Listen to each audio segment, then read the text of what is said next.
La nieve cayó aquella noche como regresan las oraciones olvidadas, suave al principio y luego implacable, hasta que la tierra misma pareció inclinarse bajo su peso.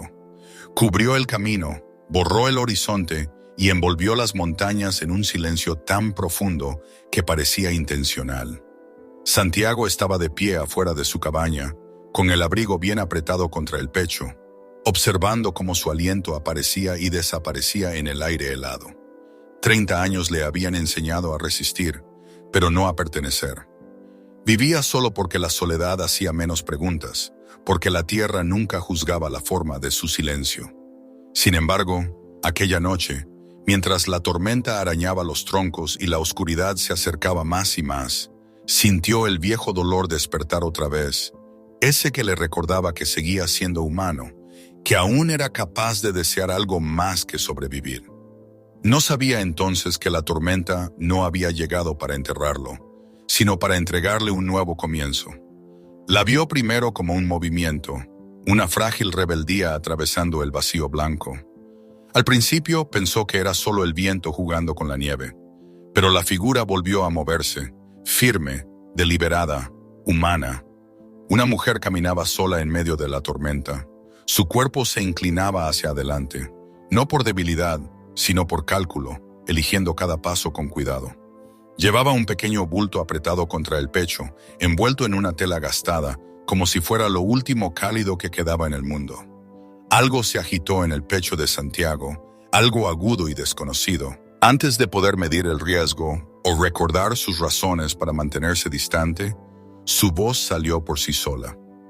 «Entra a mi cabaña», gritó, mientras el viento desgarraba sus palabras. «Afuera está helando». La frase quedó suspendida entre ellos, frágil como el vidrio, y por un momento pareció que la tormenta misma se detenía, esperando ver si ella confiaría. Su nombre era Valeria, aunque él lo sabría mucho después.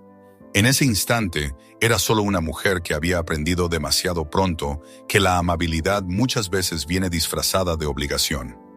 A sus 21 años, se movía con la cautela de alguien mucho mayor. Sus ojos oscuros estaban afilados por la supervivencia, y su espalda recta sostenía un orgullo que se negaba a quebrarse. El mundo le había enseñado a medir el calor con cuidado, a calcular el precio antes de aceptarlo. Estudió el rostro de Santiago, la distancia que mantenía, la forma en que sus manos permanecían abiertas y vacías. Después de un largo momento, asintió una vez. No era confianza, nunca eso, era necesidad. Cuando cruzó el umbral, la puerta se cerró detrás de ella con un sonido que pareció más pesado que la madera, como si algo invisible hubiera quedado sellado. La cabaña era pequeña, marcada por años de viento y silencio. El humo de pino flotaba en el aire y el fuego en la chimenea crepitaba suavemente, vivo con su propia respiración inquieta.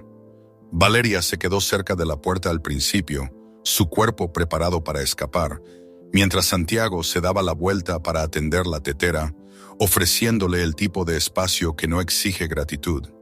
Colocó una taza de metal con café caliente sobre la mesa y la deslizó hacia ella sin ceremonias.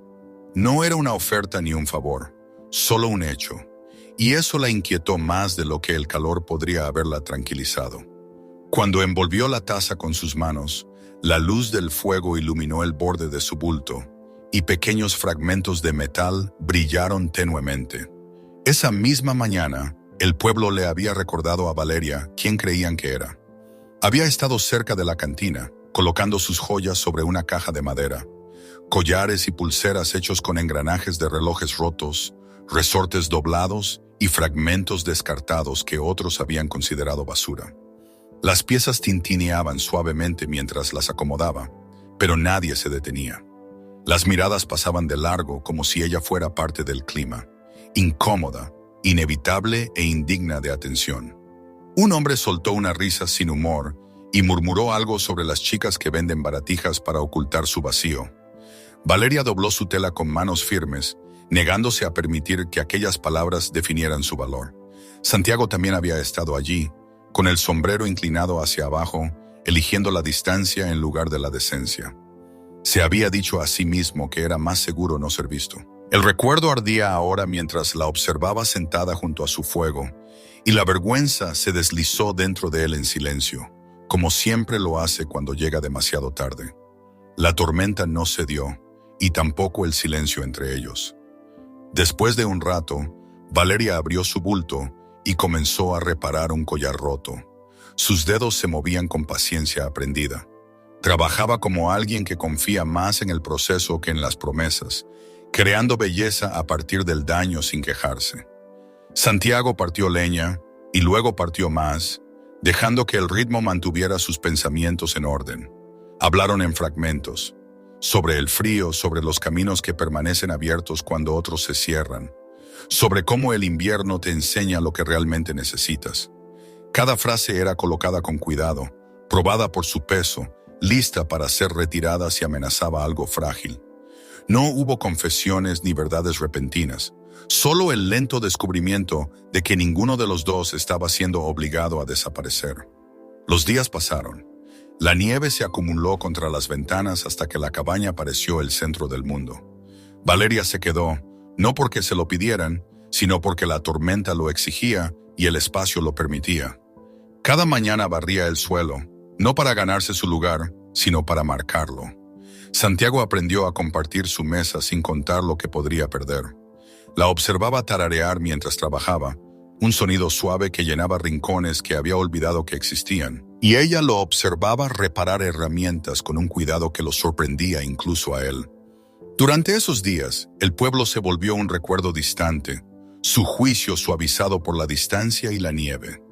Algo dentro de Santiago comenzó a aflojarse, como si un aliento que había retenido durante años finalmente estuviera saliendo. Por las noches se sentaban junto al fuego, sin tocarse, sin evitarse, simplemente existiendo en el mismo silencio. Una vez, Valeria habló de su madre, de cómo había aprendido a trabajar el metal con restos, porque los restos eran todo lo que habían tenido. Santiago habló de caballos, de tormentas y del alivio de una puerta que se cierra por la noche. Sus historias no coincidían, pero se inclinaban una hacia la otra, atraídas por la comprensión compartida de lo que significa resistir. En esos momentos, algo frágil comenzó a echar raíces. No era amor, aún no, era reconocimiento. Y el reconocimiento, cuando llega después de una vida entera sin ser visto, puede sentirse como salvación. Cuando la tormenta finalmente terminó, el mundo reapareció, nítido y severo en su belleza.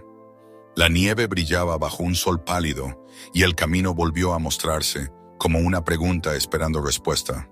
Valeria guardó su bulto con la facilidad de la costumbre, sin apresurarse y sin demorarse. Santiago sintió regresar el viejo temor, ese que susurraba que todo calor termina, que la soledad siempre cobra su precio. Caminó con ella hasta el camino, la nieve crujiendo bajo sus botas, mientras el pueblo los esperaba más allá de los campos blancos, igual que siempre, inmóvil y expectante. No le pidió que se quedara, porque había aprendido que el amor dicho demasiado pronto puede sonar como una jaula. En lugar de eso, le preguntó a dónde deseaba ir. Valeria se detuvo y lo miró. De verdad lo miró, y en sus ojos no había gratitud ni desafío, solo elección. Aquí, dijo ella en voz baja. La palabra se acomodó entre ellos como una promesa que no necesitaba prisa para ser nombrada. La primavera llegó lentamente, como siempre lo hace en los lugares que recuerdan las dificultades. Valeria regresó al pueblo con sus joyas, esta vez con Santiago a su lado. No la protegía, no la reclamaba, simplemente estaba allí, donde el juicio pudiera verlo. El pueblo cambió como siempre lo hace, despacio, con resistencia al principio y luego de golpe. Las monedas comenzaron a caer en sus manos con menos duda. Santiago construyó un pequeño banco de trabajo junto a la ventana, y juntos empezaron a dar forma al metal y a la madera, aprendiendo los movimientos del otro sin necesidad de instrucciones. No era una felicidad ruidosa, pero permanecía, y en esa permanencia encontraron dignidad. Se casaron a principios del verano, en silencio, sin espectáculo. Una ceremonia sencilla junto al arroyo, con la tierra como testigo.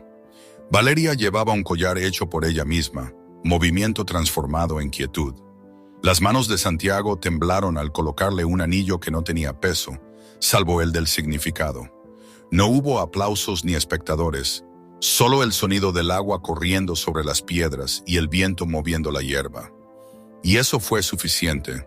El matrimonio no cambió quiénes eran, pero le dio nombre a lo que habían elegido. Cada día después de eso se convirtió en un nuevo acto de elección.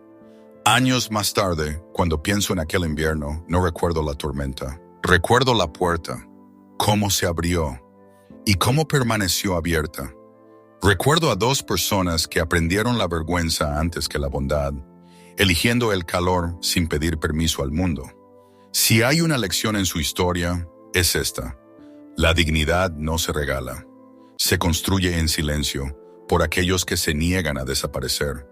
Y tal vez, incluso ahora, tú estás de pie en el frío, preguntándote si debes tocar, sin saber que, del otro lado, aún arde un fuego, esperando a alguien lo suficientemente valiente como para entrar.